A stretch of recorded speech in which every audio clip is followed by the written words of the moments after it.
کے چشموں کو جاری کر دیا، پس اس کام پر جو پانی مقرر کیا گیا تھا خوب جمع ہو گیا۔ آسمان سے نازل ہونے والا اور زمین سے نکلنے والا پانی کتنا تھا، اس کا اندازہ اللہ ہی کو ہے۔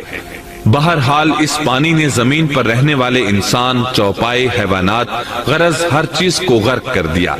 اس بارے میں اللہ فرماتے ہیں، نوح نے اپنی قوم سے تنگ آ کر ہمارے حضور دعا کی، ہم تو ہیں ہی بہترین طور پر دعاؤں کے قبول کرنے والے۔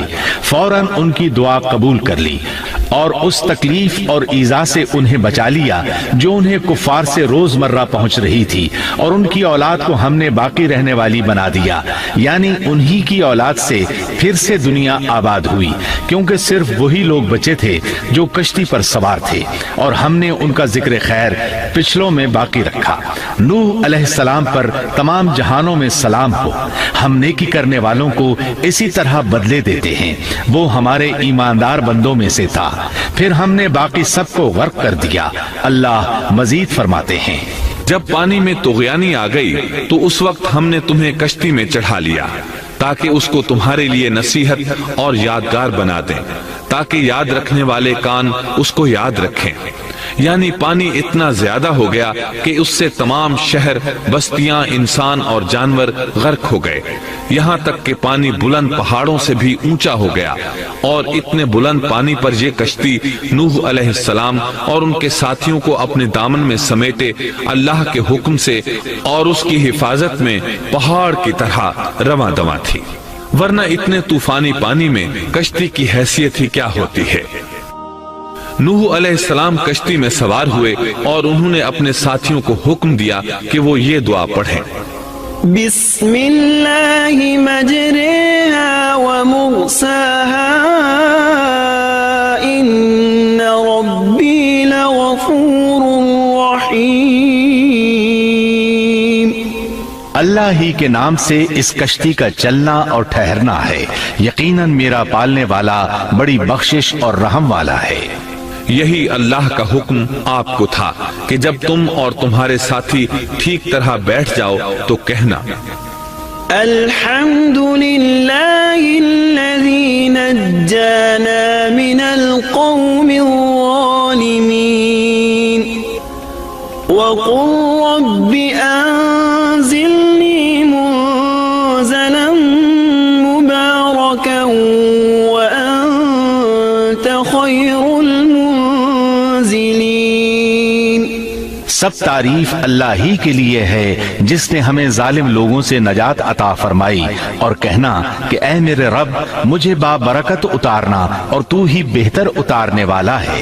اللہ تعالیٰ نوح علیہ السلام کو نصیحت کر رہے ہیں کہ اللہ آپ کو اور آپ کے اہل کو نجات عطا فرمائیں گے۔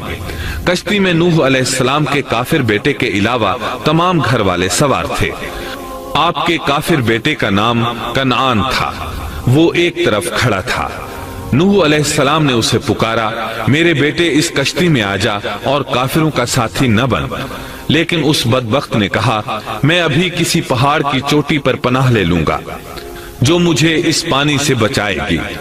نوح علیہ السلام نے کہا، آج اللہ کے حکم سے کوئی بچانے والا نہیں مگر وہی جس پر اللہ رحم کرے۔ باپ اور بیٹے کے درمیان یہ گفتگو جاری تھی کہ ایک طوفانی موج نے اسے اپنی زد میں لے لیا اور اسے غرق کر دیا۔ نوح علیہ السلام سے اللہ نے وعدہ کر رکھا تھا کہ اللہ تعالیٰ اس کے اہل کو نجات عطا فرمائے گا۔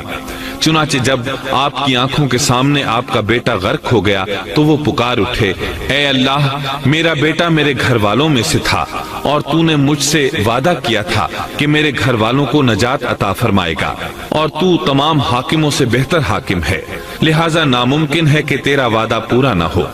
واضح ہو کہ نوح علیہ السلام کا اپنے بیٹے کے بارے میں بات کرنا بطور استفسار تھا، بطور بحث نہیں تھا۔ آپ وضاحت چاہتے تھے۔ اللہ تعالیٰ نے فرمایا، اے نوح وہ تیرے اہل سے نہیں تھا کیونکہ وہ کافر تھا۔ کفر نسب کو ختم کر دیتا ہے۔ ایک مومن کا دوسرے مومن سے تعلق ایک مسلمان بھائی کے کافر بھائی سے تعلق سے زیادہ بڑا ہے، اور حقیقی اخوت وہ ہے جس کی بنیاد ایمان پر ہو۔ کفر تو نسبی تعلق کو کاٹ دیتا ہے، اس لیے اللہ نے یہ نہیں فرمایا کہ وہ کافر ہے، بلکہ یہ فرمایا کہ وہ تیرے اہل سے نہیں ہے۔ ہمارے لیے بھی یہی حکم ہے، کسی مومن کا کافر کے ساتھ رشتہ نہیں ہو سکتا۔ اس کے ساتھ اللہ نے نوح علیہ السلام کو نصیحت فرمائی کہ آپ ہرگز وہ چیز نہ مانگیں جس کا آپ کو مطلقاً علم ہی نہ ہو، اور ہم آپ کو نصیحت کرتے ہیں کہ جاہلوں میں اپنا شمار کرانے سے باز رہیں۔ جب نوح علیہ السلام یہ بات جان گئے کہ ان کا سوال واقعے کے مطابق نہیں تھا تو فوراً اس سے رجوع کر لیا اور اللہ تعالیٰ سے اس کی رحمت اور مغفرت کے طالب ہوئے۔ اس موقع پر انہوں نے دعا کی۔ نوح علیہ السلام نے کہا، اے میرے پروردگار، میں تیری ہی پناہ چاہتا ہوں اس بات سے کہ تجھ سے وہ مانگوں جس کا مجھے علم ہی نہ ہو۔ اگر تو مجھے نہ بخشے گا اور تو مجھ پر رحم نہیں کرے گا تو میں خرابی والوں میں ہو جاؤں گا۔ یہ دعا انہوں نے مانگی۔ اپنے بیٹے کے متعلق سوال کے علاوہ نوح علیہ السلام نے اللہ تعالیٰ کی کوئی نافرمانی نہیں کی اور نہ اپنے نفس پر کسی نافرمانی کو شمار کیا۔ کشتی نوح علیہ السلام اور ان کے ساتھیوں کو لیے پانی کی موجوں پر بلند ہو رہی تھی، اور زمین پر موجود ہر چیز، انسان، حیوانات، چوپائے، پرندے غرق ہو چکے تھے۔ ان میں کوئی بھی باقی نہیں بچا تھا۔ اگر کوئی زندہ بچا تھا تو کشتی والے۔ ابن عباس رضی اللہ عنہما سے روایت ہے کہ نوح علیہ السلام اور ان کے ساتھی 6 ماہ کشتی میں رہے، اور بعض روایات میں یہ بھی ہے کہ وہ محرم کی 10 تاریخ کو کشتی سے نیچے اترے۔ آخر اللہ کے حکم سے طوفان رک گیا۔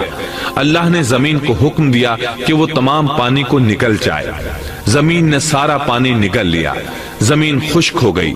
اللہ تعالیٰ سورہ ہود آیت 44 میں فرماتے ہیں، اور فرما دیا گیا کہ اے زمین اپنے پانی کو نگل جا، اور اے آسمان بس کر تھم جا۔ اسی وقت پانی سکھا دیا گیا اور کام پورا کر دیا گیا، اور کشتی جودی نامی پہاڑ پر جا ٹھہری، اور فرما دیا گیا کہ ظالم لوگ اللہ کی رحمت سے دور